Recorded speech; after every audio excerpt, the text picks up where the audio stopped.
নমস্কার, আমার গল্প পাঠ আসরে আপনাকে স্বাগত জানাচ্ছি।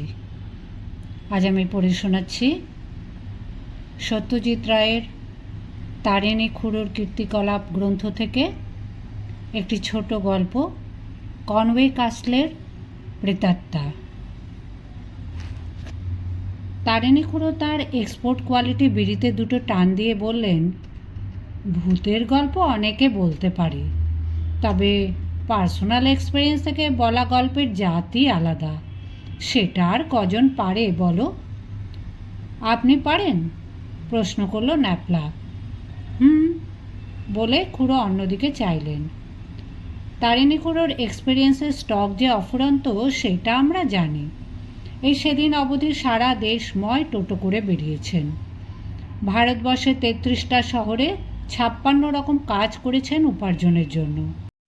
তবে 1 বছরের বেশি কোনো কাজে টিকে থাকেননি, সে ব্যবসায়ী হোক আর চাকরিই হোক। এখন 64 বছর বয়সে চরকিবাজি থামিয়ে কলকাতায় এসে রয়েছেন বেনেটোলা লেনে একটা ফ্ল্যাট নিয়ে।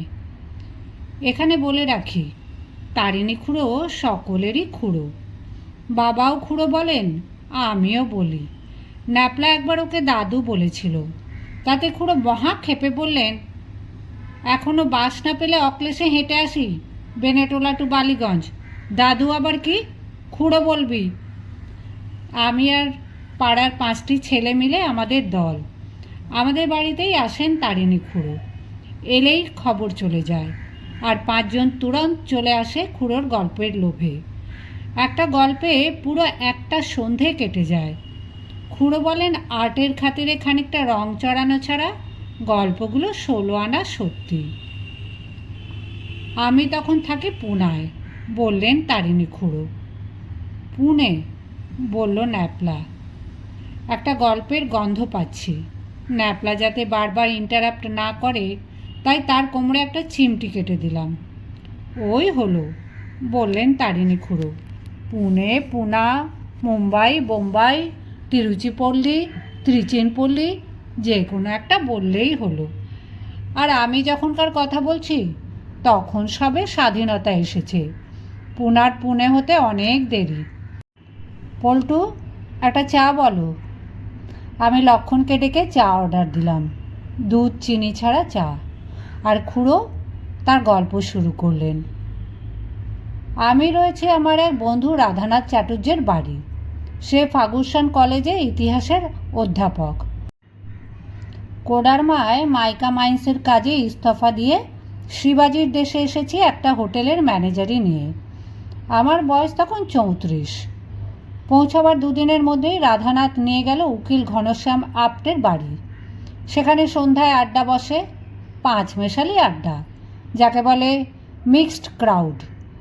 আমরা 3 জন ছাড়া আসে মহারাষ্ট্রের ব্যাংকের এজেন্ট মিস্টার যোশী, ম্যাকডারমট কোম্পানির উচ্চপদস্থ কর্মচারী mister Hariharan, police inspector mister Agashe, আর তরুণ সাংবাদিক আনোয়ার কুরেশি। কুরেশির বয়স আমাদের মধ্যে সবচেয়ে কম, 30 পৌঁছয়নি।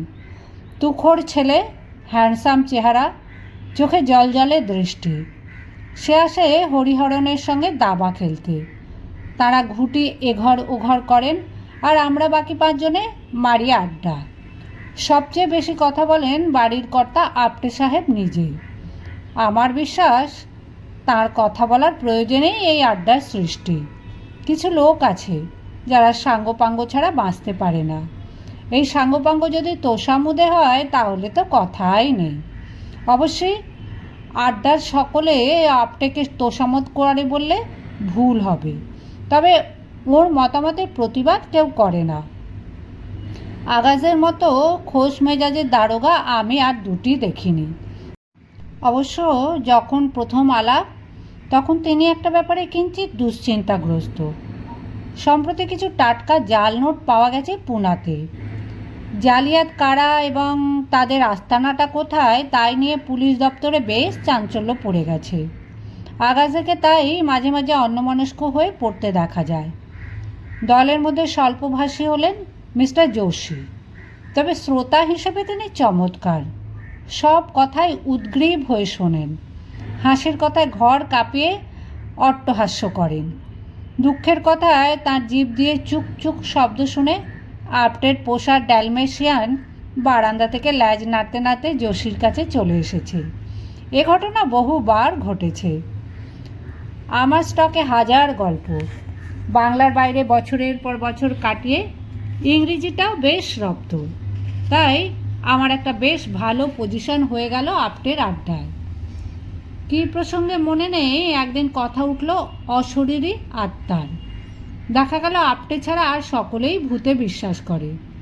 আমি আপটেকে বোঝালুম যে পুরাণ, শেক্সপিয়ার, ডিকেন্স, রবীন্দ্রনাথ, দেশ বিদেশের উপকথা সবেতেই ভূতের উল্লেখ আছে, কাজেই ভূতে বিশ্বাস না করার কোনো কারণ থাকতে পারে না। আপটে তবু মাথা নাড়ে। সে বিজ্ঞানে বিশ্বাসী, যুক্তিবাদী মন তার। খালি বলে ভূত জিনিসটা ভুয়ো। হঠাৎ কেন জানি রোগ চেপে গেল। ধাঁ করে 1000 টাকা বাজি ধরে ফেললুম। বললুম 2 মাসের মধ্যে ভূত দেখিয়ে দেবো তোমায়। আপটে হেসে উড়িয়ে দিলে। বললে সাবধান, 1000 টাকা খোয়া যেতে চলেছে তোমার, এটা তোমায় বলে দিলাম। অবশ্যই আমার দিক থেকে ব্যাপারটা অতিমাত্রায় রিস্কি হয়ে গিয়েছিল, তাতে সন্দেহ নেই। রাধানাথের কাছে ভৎসনাও শুনতে হয়েছিল, কিন্তু বাজির ব্যাপারে দাবার মতোই চাল ফেরত নেওয়া যায় না, কাজেই ব্যাকআউট করার কোনো প্রশ্নই ওঠে না। এরই 3 সাতেক বাদে আমাদের আড্ডা এলেন প্রফেসর অটো হেলমার, জার্মানির স্টুটগার্ট শহরের বাসিন্দা।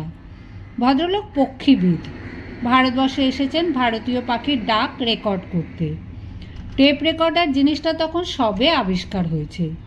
সাহেবের কাছেই প্রথম দেখলুম সেই আশ্চর্য যন্ত্র। আমাদের নানা রকম পাখির ডাক শুনিয়ে সাহেব বললেন পুনায় এক জায়গায় তিনি নাকি হুতম প্যাঁচার ডাক শুনেছেন। সেটা রেকর্ড করতে পারলেই নাকি তার মনোবাঞ্ছা পূর্ণ হয়। প্যাঁচার ডাকের ভালো রেকর্ডিং তিনি এখনও পাননি। কোথায় শুনলে ডাক? প্রশ্ন করলেন আপটে। তাতে হেলমার সাহেব একটা বাড়ির বর্ণনা দিলেন। দুর্গ প্যাটার্নের প্রাচীন পরিত্যক্ত সাহেব বাড়ি, সেন্ট মেরি গির্জার পূব পাশে। তারই কম্পাউন্ডে নাকি 2 রাত আগে প্যাঁচাটা ডেকেছিল। সাহেব ছিলেন গাড়িতে, সঙ্গে টেপ রেকর্ডার। চলন্ত অবস্থাতেই ডাকটা শুনে গাড়ি থামিয়ে নেমে কম্পাউন্ডের পাঁচিলের ধারে 1 ঘন্টা দাঁড়িয়ে থেকেও কোনো ফল হয়নি। প্যাঁচা আর ডাকেনি। বাড়ির বর্ণনা এবং অবস্থান শুনে আমাদের অনেকেই বলেন যে সেটা কনওয়ে কাসল। এখানে বলা দরকার যে ব্রিটিশ আমলে পুনা ছিল সাহেবদের একটা বড় ঘাঁটি। মিলিটারি তো বটেই, সিভিলিয়ানরাও অনেককে থাকতেন পুনা শহরে। তারা অনেকে রিটায়ার করার পর পুনাতে বাড়ি করে সারা জীবন সেখানে কাটিয়ে দিতেন। ব্রিগেডিয়ার কনওয়ে ছিলেন এই রকম একজন সাহেব। তাঁরই তৈরি বাড়ি এই কনওয়ে কাসল। কুরেশি বাড়িটা সম্বন্ধে কিছু তথ্য জানে। সেই বললে বাড়িটা তৈরি হয় কুইন ভিক্টোরিয়া যে বছর ভারত সম্রাজ্ঞী হন সেই বছর, অর্থাৎ 1876 খ্রিস্টাব্দে। কনওয়ে এই বাড়িতে প্রবেশ করার 6 মাসের মধ্যে নাকি তার স্ত্রী ও 2টি ছেলে মারা যায়। ছেলেরা অবশ্যই বাড়িতে মরেনি, তারা দুজনেই ছিল আর্মিতে, মরেছিল 2য় আফগান যুদ্ধে। স্ত্রী মারা যায় যক্ষা রোগে, আর তার 3 মাসের মধ্যে কনওয়ে নিজেও মরে। কিভাবে মরে জানা যায়নি, তবে অনেকের ধারণা সে আত্মহত্যা করে। মোট কথা সেই থেকে এই বাড়ি অভিশপ্ত বাড়ি বলে পরিচিত। কেউ আর সে বাড়িতে থাকেনি। সকলের পক্ষে সম্ভবও হতো না, কারণ এত পেল্লায় বাড়ি মেনটেন করা মুখের কথা নয়। আসবাবপত্র যা ছিল সবই নাকি কনওয়ের এক আত্মীয় বিলেত থেকে এসে নিলামে বিক্রি করে দেয়। রাধানাথ সব শুনে টুনে বলল, কনওয়ে কাসল সম্বন্ধে একটা ঘটনা শুনেছি, সেটা স্বদেশী আন্দোলনের সঙ্গে যুক্ত। কোন স্বদেশী আন্দোলন? প্রশ্ন করলেন আপটে। বালগঙ্গাধর তিলকের সময়কার, বললে রাধানাথ। 19বিংশ শতাব্দীর একেবারে শেষের দিকে মেজর লেথব্রিজ বলে এক সাহেবকে হত্যা করার চেষ্টা করেছিল এক সন্ত্রাসবাদী দল। তারা নাকি ওই কাসলে তাদের গুপ্ত ডেরা করেছিল, পরে আত্মসমর্পণ করে। তবে তাদের লিডার আচরেকরকে নাকি ধরা যায়নি, সে বেপাত্তা হয়ে যায়। কনওয়ে কাসলে খোঁজ করা হয়েছিল কি? আপটে প্রশ্ন করলেন। আগাছে হো হো করে হেসে উঠলেন। মিস্টার আপটে, পুলিশও মানুষ, তাদেরও ভূতের ভয় আছে। ওই অভিশপ্ত বাড়ি রেড করতে গেলে রীতিমতো হিম্মত লাগে। এদিকে আমার কৌতূহল জাগিয়ে উঠেছে। ছেলেবেলা থেকেই ডান পিটোমোর শখ, সেটা 34 বছরে পুরোপুরি বজায় আছে। পরপর অতগুলো মৃত্যু যেখানে ঘটেছে, সেই বাড়ির ভেতরে দু একটা প্রেতাত্মা বসবাস করবে নাকি? বাজি জেতার পক্ষে এ যে একটা বড় সুযোগ। এর কিছুদিন পরেই হেলমার সাহেব আবার এলেন আড্ডায় তার টেলিফোনকেন টেপ রেকর্ডার নিয়ে। ভদ্রলোকের বাঁ কবজিতে ব্যান্ডেজ। বললেন, কাঁটা ঝোপে হাত কেটে গেছে। মুখের ভাব দেখে বোঝা যাচ্ছে না সুখবর না দুঃসংবাদ। তাকে বসতে দিয়ে সকলেই তার দিকে জিজ্ঞাসু দৃষ্টি দিলুম। হুতমের ডাক শোনা যাবে কি? হেলমার কপালের ঘাম মুছে বলেন, ডাক তুলতে পেরেছি, তবে পারফেক্ট হলো না। রাত 12টার পর প্যাঁচাটা ডাকলো। সঙ্গে সঙ্গে মেশিন চালু করলাম। তখন শহরের অন্য শব্দ প্রায় নেই বললেই চলে। নিয়ম মতো নিখুঁত রেকর্ডিং হওয়ার কথা, কিন্তু দেখো কি হয়েছে। শুনলাম প্যাঁচার ডাক। ছেলেবেলা আমাদের বাদুর বাগানের বাড়ির পাঁচিলের ওপারে পুকুরের ধারে শেওড়া গাছে একটা হুতম প্যাঁচা থাকতো, তাই তার ডাক চেনা ছিল। ইনিও যে হুতম তাতে কোনো ভুল নেই, কিন্তু ডাকের সঙ্গে সঙ্গে আর একটা শব্দ তাকে সত্যিই বড্ড ডিস্টার্ব করছে।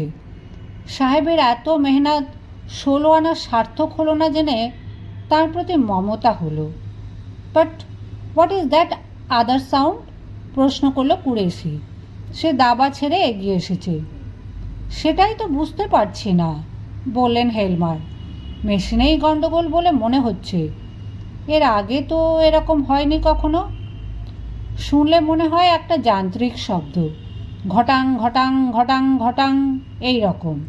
খুবই ক্ষীণ, কিন্তু জার্মান পক্ষীবিদের মন যে তাতে খুঁত খুঁত করবে তাতে আশ্চর্যের কিছু নেই। প্লে দ্যাট এগেইন প্লিজ, হঠাৎ বলে উঠলেন ইন্সপেক্টর আগাসে। তার শরীরটা টান আর চোখে এক অদ্ভুত তীক্ষ্ণ দৃষ্টি, শিকারের গন্ধ পেলে যেমন হয় হিংস্র জানোয়ারের। হেলমার টেপটা ব্যাক করে আবার চালালেন। আগাসে কোমর থেকে শরীরটা ভাঁজ করে কানটা নিয়ে গেছেন একেবারে স্পিকারের সামনে। ততক্ষণ অবশ্য আমিও বুঝে গেছি আগাসে কী ভাবছেন। শব্দটা শুনে প্রিন্টিং মেশিনের কথা মনে হয়। ছোট পায়ে চালানোর কল, যাকে বলে ট্রেটল মেশিন। এই রকম যন্ত্রই সাধারণত ব্যবহার হয়ে থাকে নোট জাল করার কাজে। শব্দটা কাসলের ভেতর থেকে আসছে না অন্য কোথাও থেকে আসছে সেটা অবশ্য বোঝার কোনো উপায় ছিল না, কিন্তু তাও আগাজে স্থির করলে যে কনওয়ে কাসলে পুলিশের রেড হবে। আগাজের হুমকিতে নাকি কিছু কনস্টেবল রাজি হয়েছে অভিশপ্ত দুর্গে প্রবেশ করতে। এমনি খোশমেজাজ হলে কি হবে, অফিসার হিসেবে নাকি ভদ্রলোক অত্যন্ত কড়া। আমি কিঞ্চিত নিরাশ বোধ করছি। জালিয়াতরা যেখানে আস্তানা গেড়েছে সেখানে ভূত থাকার কোনো সম্ভাবনা আছে কি? মনে তো হয় না। পরদিনে রাত্রিরে রেড। আড্ডার সকলে ফলাফলের জন্য উদ্গ্রীব। এমন সময় ইন্সপেক্টর সাহেব এসে হাজির। সে কি, তোমাদের তো আজই রেড হবার কথা। আমাদের হয়ে আপনিই বিস্ময় প্রকাশ করলেন। আগাজে একটা বোকা হাসি হেসে মাথা নেড়ে সোফায় বসে পড়লেন। ভাবতে পারো, আজ বিকেল 5:30টায় সে গ্যাং ধরা পড়েছে। কোথায়? আমরা সমস্যারই জিজ্ঞেস করে উঠলাম। নাসিক, বললেন আগাজে। তাহলে ওই শব্দটা টেপ রেকর্ডারেরই কোনো গণ্ডগোল হবে, ওটা বাইরের কোনো শব্দ না। কাল মাঝরাত্রিরে আমি কাসলের আশেপাশে ঘোরাঘুরি করে কোনো শব্দ পাইনি। আর কিছু বলার নেই। সমস্ত ব্যাপারটার মধ্যেই একটা বেলুন চুপসানো ভাব, অথচ তার কোনো কারণ নেই। জালিয়াতের দল ধরা পড়েছে এ তো ভালো কথা, শুধু পুনার কনওয়ে কাসলে ধরা না পড়েছে অন্য শহরের অন্য জায়গায়। কিন্তু তাও বলতে হবে যা ঘটেছে তার মধ্যে যেন নাটকের অভাব। অবশ্যই পর মুহূর্তে মনে হলো, জালিয়াত যখন নেই তখন ভূত থাকতে বাধা কি? কনভে কাসলে একবার হানা দিলে দোষ কি? চাটা শেষ করে আমি কথাটা পেরে বসলাম। কে কে যেতে রাজি আছো বলো? যোশী গোড়াতেই বললে তার ধুলোয় অ্যালার্জি, তাই ওই পোড়ো বাড়িতে যাওয়া সম্ভব নয়। হরিহরণ বললেন, আমি যাব, কিন্তু আপটে সাহেবেরও যাওয়া চাই। ভূত যদি থাকে তো সেটা ওর চাক্ষুষ দেখা উচিত। আমাদের কথা উনি নাও মানতে পারেন। আপটে বললেন, ঠিক আছে, আমি যাব, এবং আমি সঙ্গে ক্যাশ 1000 টাকা নিয়ে যাব। আমার কন্ডিশন হলো যে মিস্টার ব্যানার্জিও যেন সঙ্গে টাকা রাখেন। বাজির টাকা ফেলে রাখা নিয়ম বিরুদ্ধ। আমি বললাম, তথাস্তু, তাহলে কালই হোক এক্সপেডিশন। এইখানে কুরেশি বললে তাকে নাকি 2 দিনের জন্য কোলাপুর যেতে হবে একটা রিপোর্টিংয়ের ব্যাপারে।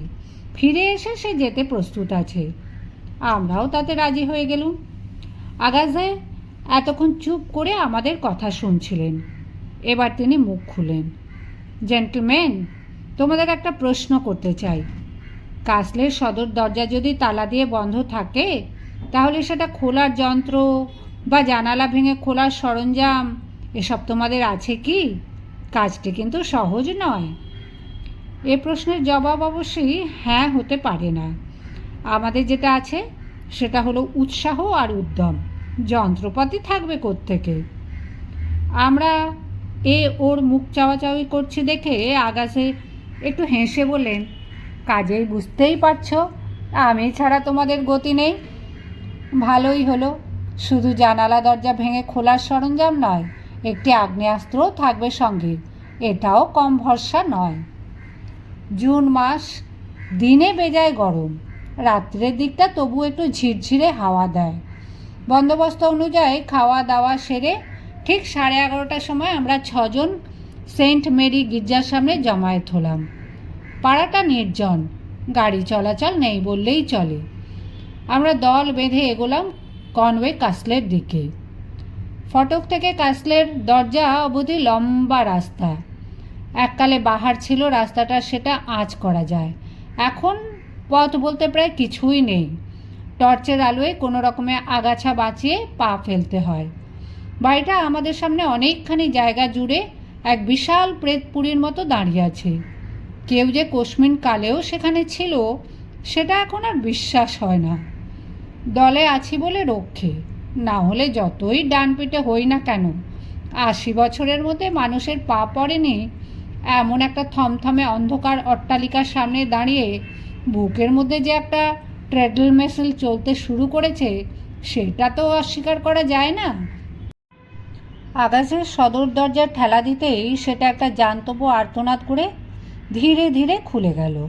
আর সেই সঙ্গে ইঁদুর, বাদুড়, পায়রা, চামচিকে, গিরগিটি, ছুঁচো মেশানো একটা গন্ধর ধাক্কায় আমরা সকলে বেশ কয়েক হাত পিছিয়ে গেলুম। তারপর দুরু দুরু বক্ষে সবাই মিলে ঢুকলুম ভেতরে। এটা ল্যান্ডিং। বাঁদিকে চওড়া কাঠের সিঁড়ি উঠে গেছে দোতলায়। আগে একতলা সেরে তারপর দোতলায় যাব, এটাই আমার ইচ্ছে ছিল। দেখলাম সকলেই তাতে সায় দিলে। আমরা সার বেঁধে গিয়ে ঢুকলুম একটা বিশাল ঘরে। সম্ভবত ডাইনিং রুম ছিল এটা। সারা ঘরে একটিও আসবাব নেই ঠিকই, কিন্তু দেওয়ালে ধুলি মলিন অয়েল পেপারের ওপর বড় বড় ছবির ফ্রেমের দাগ রয়েছে। খানতিনেক দেয়াল বাতির মরচে ধরা ব্র্যাকেট রয়েছে, আর সিলিং থেকে ঝুলে আছে ঝাড় লণ্ঠন আর টানা পাখার হুক। এটার কড়িকাঠেই বাদুড় ঝোলার কথা, তবে তারা বোধহয় রাত্রিরে খাদ্যের সন্ধানে বেরিয়েছে। এত বড় বাড়ির এতগুলো জানালার মধ্যে কয়েকটি কি আর খোলা নেই? বাদুড় না থাকলেও ছোটোখাটো চতুষ্পদ প্রাণী যে কিছু রয়েছে সেটা মেঝের এদিক ওদিক থেকে সরাত সরাত শব্দেই বুঝতে পারছি। এতক্ষণ সবাই একটা জমাট দল বেঁধে চলাফেরা করছিল। বড় ঘর পেয়ে সেটা কিছুটা আলগা হলো। কুরেশি দেখলুম একাই একটা টর্চ নিয়ে হল ঘরের পাশের একটা দরজা দিয়ে বেরিয়ে গেল। আপটেও খানিকটা এগিয়ে গেছে আমাদের ছেড়ে, তারও নিজস্ব একটা টর্চ আছে। ভূত এখনও চোখে পড়েনি ঠিকই, কিন্তু এর চেয়ে ভালো ভৌতিক পরিবেশ আর কি হতে পারে আমি জানি না। হলঘরের একটা দরজা দিয়ে ডাইনে ঘুরে একটা প্যাসেজ পড়ল। সেটার ডাইনে বাঁয়ে দুদিকেই ঘরের সারি। আগাজে তার 5 সেলের টর্চ জেলে এগিয়ে চলল প্যাসেজ ধরে। আমরা তার পেছনে। ঘর পড়লে দরজা দিয়ে আলো ফেলে একবার চোখ বুলিয়ে নিচ্ছে। এইভাবে 5খানা ঘর দেখার পর একটা ঘটনা ঘটল যেটা ভাবতে এখনও গায়ের লোম খাড়া হয়ে ওঠে। একটা গোঙানির শব্দের সঙ্গে সঙ্গে প্যাসেজের শেষ প্রান্তে বাঁয়ের একটা ঘর থেকে পেছন ফিরে টলতে টলতে বেরিয়ে এলো কুরেশি। তার মুখ দেখতে না পেলেও আতঙ্কের ছাপ রয়েছে সর্বাঙ্গে, সেটা বুঝতে পারছি। ঘাড় কুঁজো, হাত দুটো পেছনে এবং কনুয়ের কাছে ভাঙা, হাতের আঙুলগুলো ফাঁক। আগাছের সঙ্গে আমরাও দৌড়ে গেলাম কুরেশির দিকে। আপটেও এখন আমাদেরই সঙ্গে রয়েছে। কি হলো, কি ব্যাপার? আগাছে ব্যস্তভাবে প্রশ্ন করলে। কুরেশি কাঁপা হাত দিয়ে খোলা দরজার দিকে দেখিয়ে দিলে। ঘরের ভেতর আলকাতরা অন্ধকার। আগাছে তার টর্চটা ফেলতে প্রথমে বিপরীত দিকের দেওয়াল ছাড়া আর কিছুই দেখা গেল না। তারপর টর্চটা একটু তুলতেই যা দেখলুম তাতে শরীরে রক্ত হিম হয়ে গেল।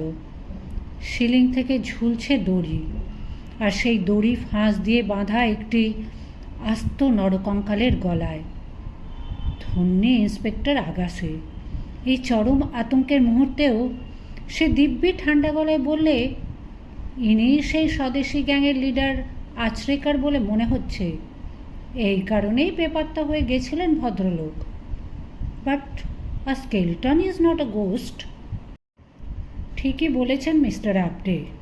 এবং তিনিও যেমন দিব্যি স্বাভাবিকভাবে কথাটা বললেন, তাতে তার নার্ভের তারিফ না করে পারা যায় না। সরি, বললেন কুরেশি। হঠাৎ সামনে কঙ্কালটা দেখে একটু বেসামাল হয়ে পড়েছিলাম। কিন্তু ওটা কি? প্রশ্নটা করলেন আগাছে। তার টর্চের আলো এখন সিলিং থেকে নিচের দিকে নেমেছে। ঘরের কোণে ধুলো আর মাকড়সার জালে মুড়ি দেওয়া কিসের জানি একটা স্তূপ। আলোটা ভালো করে ধরতে বুঝতে পারলুম জিনিসটা কি, আর পেরে একেবারে তাজ্জব বনে গেলুম। এই যে দেখছি একটা ট্রেডাল মেশিন, এখানে ছাপার যন্ত্র কি করছে? আগাছে ব্যাপারটার একটু খুব সহজ এক্সপ্লেনেশন দিয়ে দিলেন।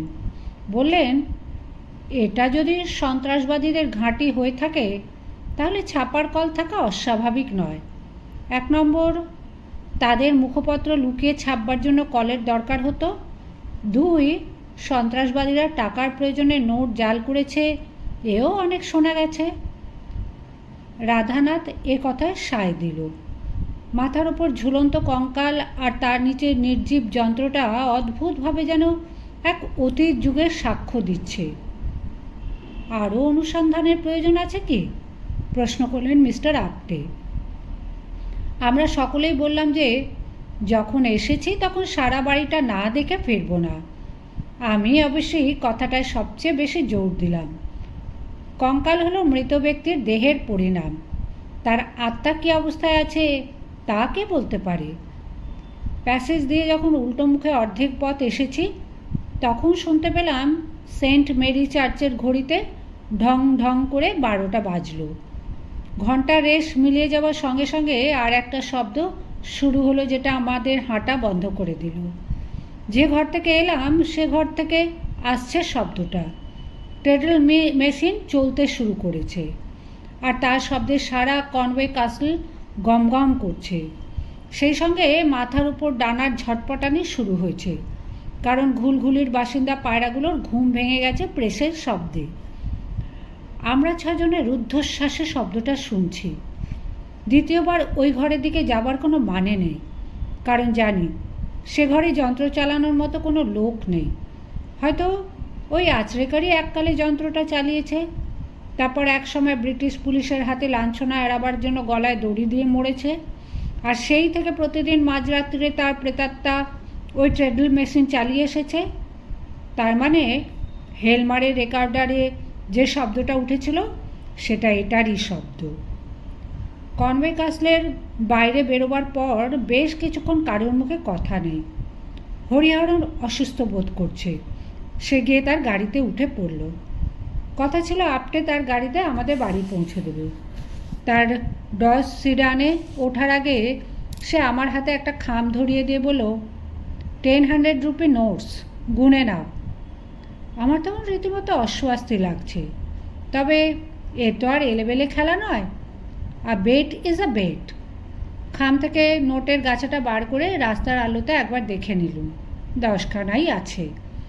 3 দিন পরে এক শনিবারের সন্ধ্যায় নেপিয়ার হোটেলে ডিনার হলো। আমি খাওয়ালুম। তখনকার সস্তা গন্ডার দিনে 7 জনের বিল হলো 190 টাকা। আজ হলে বড় হোটেলে 7 জনের 5 কোর্স ডিনার 1000 টাকায় হতো কিনা সন্দেহ। গল্প শুনে ন্যাপলা বলল, তাহলে খুব দাম আনলেন বলুন। খুড়ো উত্তর দিতে একটু সময় নিলেন, কারণ সদ্য আনা 3য় কাপ চায় গলা ভেজানো আছে, তারপর বিড়ি ধরানো আছে। তা বটে, অবশেষে বললেন খুড়ো। তবে ঘটনা শেষ এখানেই নয়, আরও আছে। আমরা সকলেই প্রশ্ন করলাম। এরপরে আর কি থাকতে পারে সেটা ভেবে পাচ্ছিলাম না। তারিণী খুড়ো বলে চললেন। ঘটনার কদিন পরে এক সকালে আমাদের বাড়িতে এসে হাজির হলো আমাদের আড্ডার সাংবাদিক আনোয়ার কুরেশি।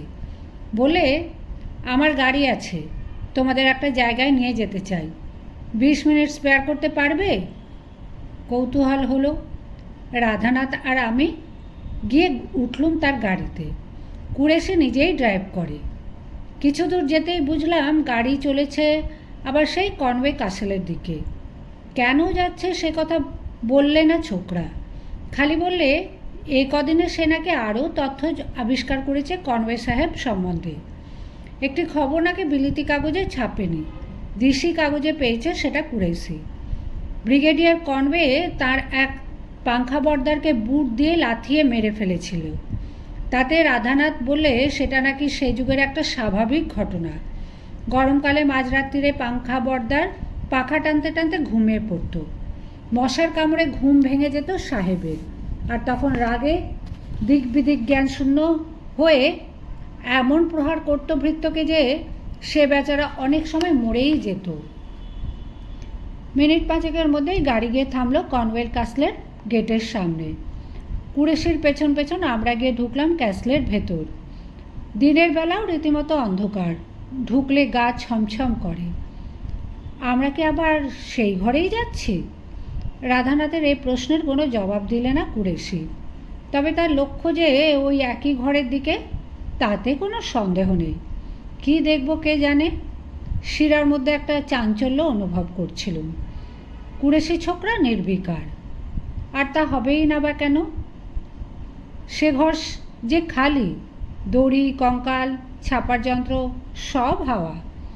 আমাদের হতভম্ব ভাব দেখে কুরেশি হো হো করে হেসে উঠলে, তারপর এক অদ্ভুত প্রশ্ন করলে, আপনার বাড়িতে চা ছাড়া কিছু খেয়েছ কখনো? প্রশ্নটা অপ্রত্যাশিত হলেও বলুন, কই না তো। ওই তো, বললে কুরেশি। লোকটা হাড় কঞ্জুস, তাছাড়া ওর আত্মম্ভরি ভাবটাও মাঝে মাঝে ইরিটেট করে আমাকে। তুমি বাজিটা ফেলে মোটেই বুদ্ধিমানের কাজ করনি, তোমার নির্ঘাত 1000 টাকা খসত। তাই ভাবলাম কনওয়ে ক্যাসলে যদি ভূতের ব্যবস্থা করতে পারি তাহলে তোমারও লাভ, উনিও জব্দ। তাই 2 দিন সময় চেয়ে নিয়েছিলাম। কঙ্কালটা আমার বন্ধু আর্টিস্ট কুলকার্নির বাড়ি থেকে আনা। ট্রেডল মেশিনটা শিবাজি জব প্রেসের। প্রোপাইটার মধুকর ঢন্ঢির ছেলে আমার সঙ্গে স্কুলে পড়তো, ওটার জন্য কিছু দক্ষিণা লাগবে। আর ওদেরই অফিসের এক ছোকরা অন্ধকারে ঘাপটি মেরেছিল, সেই কলটা চালায়। বেচারা অনেক মশার কামড় খেয়েছে, তাকে কিছু বকশিস দিয়েছি। আমি আর কথা বলতে দিলুম না কুরেশিকে। এক হিসেবে পুরো টাকাটাই ওর প্রাপ্য, কিন্তু 500-র বেশি কিছুতেই নিতে রাজি হলো না। প্যাসেজ থেকে বেরিয়ে যখন ল্যান্ডিংয়ে এসেছি তখন কুরেশি বললে, একবার দোতলায় যাবে নাকি?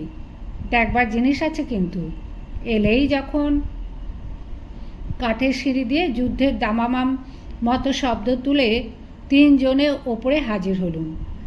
ল্যান্ডিং পেরিয়ে বৈঠকখানা, একটা সনসন মচমচ শব্দ পাচ্ছিলুম, কিন্তু সেটা যে কি সেটা বুঝতে পারছিলুম না। বৈঠকখানায় ঢুকে প্রচণ্ড চমক। এ ঘর যে একেবারে আসবাবে ঠাসা। ভিক্টোরিয়া যুগের সোফা, টেবিল, আয়না, মার্বেলের মূর্তি, দেওয়ালের বাতি, কার্পেট, ঝাড়লণ্ঠন, কোনোটাই বাদ নেই। মনে হয় ঠিক যেমন ছিল তেমনই আছে। তবে সব কিছুর ওপরে 80 বছরের ধুলো জমে সেগুলোর আসল চেহারা বেমালুম ঢেকে দিয়েছে। কিন্তু মোক্ষম চমকটা ঘরের মেঝে বা দেওয়ালে নয়, সেটা হলো সিলিংয়ে। সিলিংয়ে দুলছে একটি বিশাল শতচ্ছিন্ন টানা পাখা, যার হাওয়া এই জুন মাসের ঘাম ছুটানো গরমে আমাদের প্রাণ জুড়িয়ে দিচ্ছে। কিন্তু এই পাখা টানছে কে, আর টানছে কিভাবে? কারণ পাখার কোনো দড়ি নেই, অর্থাৎ সেটাকে টানার কোনো উপায়ই নেই। ভূতের উৎপাত বলে এ ঘরে কেউ প্রবেশ করেনি বললে কুরেশি, তাই জিনিসগুলোও নিলাম হয়নি। আমি ঘরটা আবিষ্কার করি ভূতের সব ব্যবস্থা করার পর। তারপর ভেবে মনে হলো কঙ্কাল আর ট্রেডমিল মেশিনে ব্যাপারটা আরও জমবে। অবাক বিস্ময়ে বেশ কিছুক্ষণ চেয়ে রইলুম অশরীরী পাংখা বর্দারের অদৃশ্য হাতে টানা পাখার দিকে। ভূত বলেই তার ক্লান্তি নেই, ঘুম নেই, সাহেবের লাথিতে মৃত্যু নেই। আমরা যখন সিঁড়ি দিয়ে নামছি তখনও বেশ কিছুক্ষণ ধরে শুনতে পেলুম ওই টানা পাখার শব্দ। কঙ্কাল আর ছাপার কলের ব্যাপারটা কুরেশের কারসাজি জেনে মনে একটা খচখচে গিল্টি ভাব জেগে উঠেছিল। এখন বুঝতে পারলুম দিব্যি নিশ্চিন্ত লাগছে।